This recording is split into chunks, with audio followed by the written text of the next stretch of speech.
Welcome to week 4. Woohoo! We made it.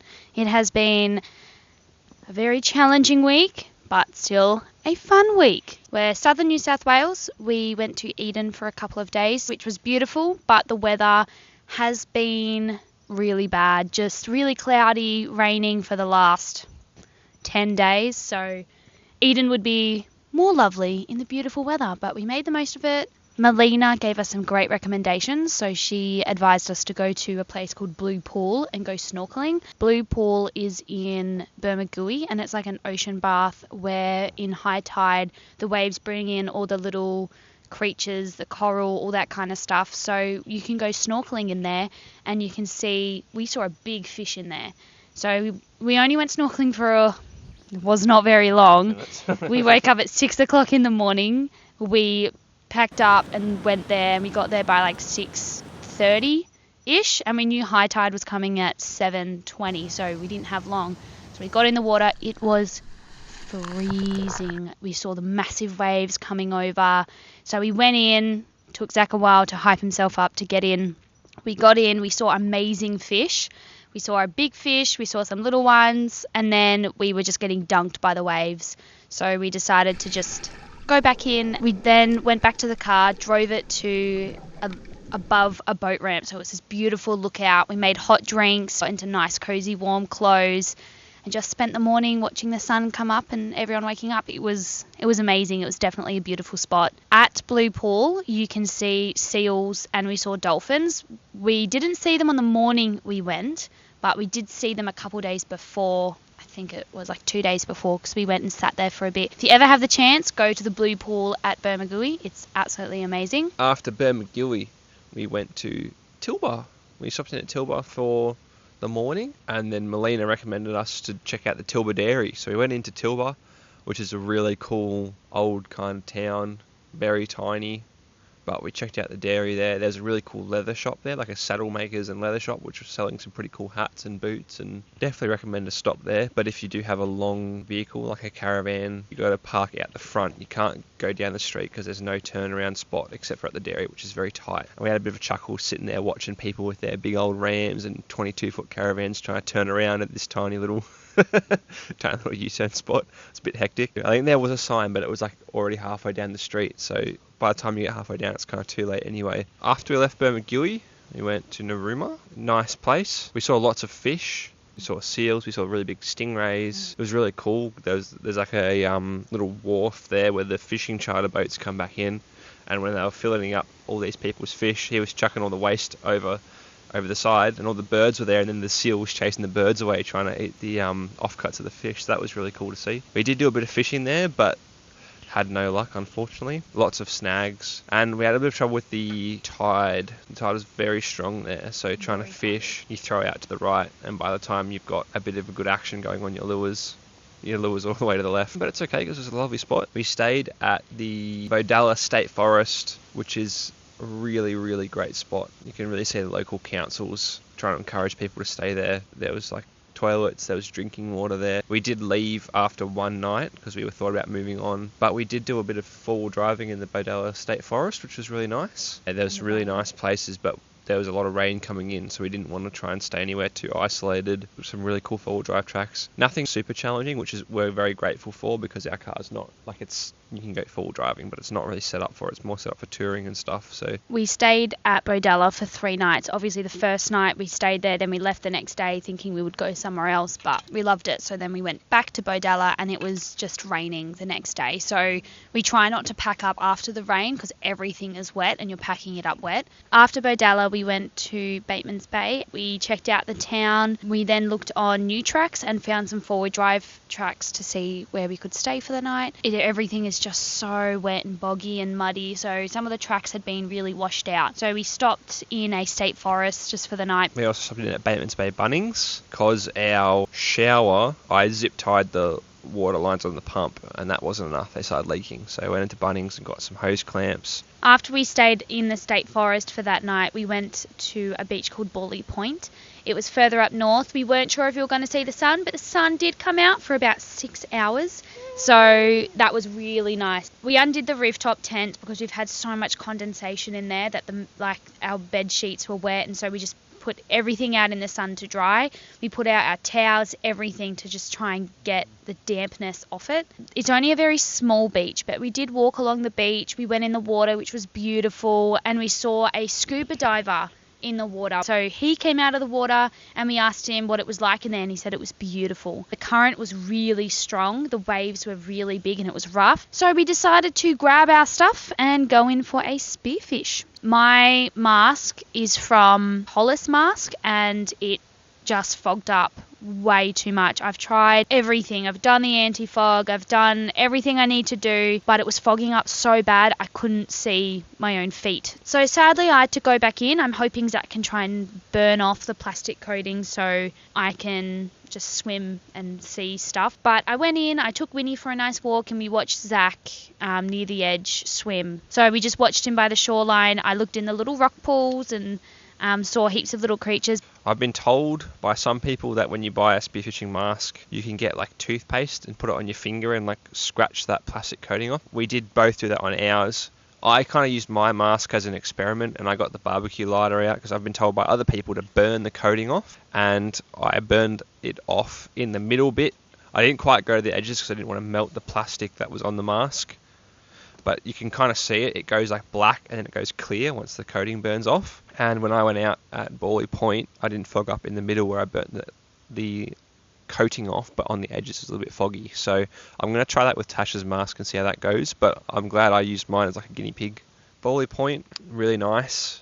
There's like a headland off the main beach. There's like a jetty that fishermen fish off, which is like floating in the air. So I dove under there for a bit. There was lots of baby brim, lots of baby pufferfish actually, which is interesting. They are either pufferfish or toadfish. I can't quite work it out. There's a school of silver drummer, and then once you go past there, the reef kind of gets a bit deeper, and you can kind of follow the headland out to the right there. Good visibility. I'm not too great at diving just yet, so I did a couple of dives, but nothing too deep. Lots of life down there. Port Jackson sharks, there was stingrays, lots and lots and lots of brim. There's a huge blue groper, which was like, not allowed to shoot those, but they're very tempting because they're delicious, and they're very silly, so they're very easy to shoot. And then I was kind of getting a bit frustrated because I shot at a few fish and missed a few, and then there's a little school of goatfish swimming past, so I picked the biggest one out of the lot and managed to get that. So we had goatfish fried rice for dinner, which was delicious. I will put a photo up of Zach and the goatfish, so if you don't like seeing that kind of stuff, just skip forward a bit, but I will put up a photo of him and his goatfish. So definitely wasn't the biggest fish that I've gotten, but it still feels good to get something. They don't have a size limit. It's tasty. It's very tasty. So they look beautiful, and they're also very tasty. So when you're cooking them, I've been told you scale them, but you leave the skin on because the skin has like a very sweet flavour to it, which is unique to the goatfish. So that's what we did. Tasha breaded them. We did it with some fried rice, and it was delicious. I really enjoyed it. We stayed near the water that night, which was really nice. We saw the beautiful sunset, and we just felt so blessed that we had that beautiful day with that sun and just felt dry. So that was amazing. Then it rained that night. We woke up really early in the morning, about 6:30, and we were going to see the sunrise, but as soon as we woke up, it was cloudy, it was gloomy. There was no sun coming through those clouds, but we decided to get up anyway and embrace the day. We packed up our tent, made coffees, and we went and just sat on a rock and just watched all the surfers go out there. And I'm really interested to know how surfers know when they're allowed to go in a wave. There must have been like 8, 9, 10 surfers out there, and I was just really interested. I don't know whether you line up and take turns or whether it's just you grab a wave and if you see someone's got it, you just let them go. I don't know, but I'm really interested to know a little bit more about that. We also went fishing on the rocks the night before, and my rod snapped in 3 places, so that was really sad. Anyway, so we stayed there, saw the beautiful sunrise. That day we packed up and we went to Ulladulla, and we went into town. It was raining, bucketing down with rain, and we went into the tackle shop. I bought a new rod which was on sale, so I got it for $50 down from I don't even know what, but it was a good deal. Complete Angler is the shop, but he was really nice. I bought a little lure as well. Then we sort of sat there going, what do we do? Where do we go? It's raining. Then we went forward driving. Not sure what the place is called, but when you're in Ulladulla, you can drive down the same street that the Complete Angler is on. Green Street, is it? Yep. You drive down Green Street all the way to the end, and then the road hooks around to the right towards the tip. But if you go straight on the gravel road, there's a bit of forward driving in there. So we went in there to try and find a camp spot for the night because it's state forest. But it was really sad. There's a lot of rubbish dumped everywhere. There's like burnt out cars and like lots of tyres. It was just really sad because it was a really nice area, but it was just kind of ruined by all the dumping and just people dumping their crap everywhere. Which is funny because it's right around the corner from the tip. So I don't know why you wouldn't just drive 5 more metres and put it in the tip. Lots of deep ruts, and because of all the rain we've having, it was really soft ground, lots of clay. So, but that was still pretty cool. What else did we do after that? We ended up at the harbour at Ulladulla and we cooked up some brekkie there. There was a couple of people camping there, and we spoke to a fella who'd been staying there for like 2 nights with his caravan, so he wasn't like stealth camping or anything. Apparently they don't mind if you camp there. We didn't, because there was going to be markets on the next day and we didn't want to get up early and pack up everything. So we didn't camp there, but then we checked out a couple other spots, didn't really find anything, and then we drove up the road to Mollymook, checked out there, and then here we are now. We are in a place called Yerriong State Forest, which is north of St. George's Basin. Quite nice here. We had torrential rain yesterday. It's the first time we've had like a huge downpour. We usually follow weather like the bomb, and I looked on it and it was like, rain's coming, but it's been so unpredictable. Say it's pouring down with rain right now, and it hasn't been. You know, the sun's out and it will literally be raining. So the one time we didn't follow the bomb, there was torrential rain. So we had to try and like dig a trench to try and guide the water away from everything. We're just drenched from head to toe, mud everywhere. It was crazy. Yeah, the lightning was huge. It literally struck a tree, I don't even know how many meters away. 10, 20 meters away. It was so loud. It scared us both a lot. So that was great. I had a lovely shower in the rain. I just used the opportunity to put shampoo in my hair and wash it away. So that was great. But Winnie did not like it at all. She was very sad. So Zach and I quickly packed up all the really important things, shoved it all in the car. My phone was on 10% and my charger was in the tent. We couldn't get it because Zach had closed up the tent. It was a little bit wet in there. And we sat in the car for an hour and a half. We had snacks. Watched a movie. We watched Dinosaurs from Netflix. Turned the heater on. We were freezing cold. We changed into warmer clothes because we were just drenched, and just snuggled up and watched movies and waited out until it was just spitting. Then we quickly got out, hopped into the rooftop. It was definitely an adventure. We have some stuff hanging up around the tent trying to dry from yesterday. You know, it was 8:30 by that time. The rain had started at 4 o'clock or something. I was so tired I just went to sleep almost straight away, and Zach he was exhausted. So that was an adventure. I guess that brings us to highlight and the struggle of the week. This episode, is that rain? I think it's raining. It's raining, everybody. Okay, we need to move some stuff. All right.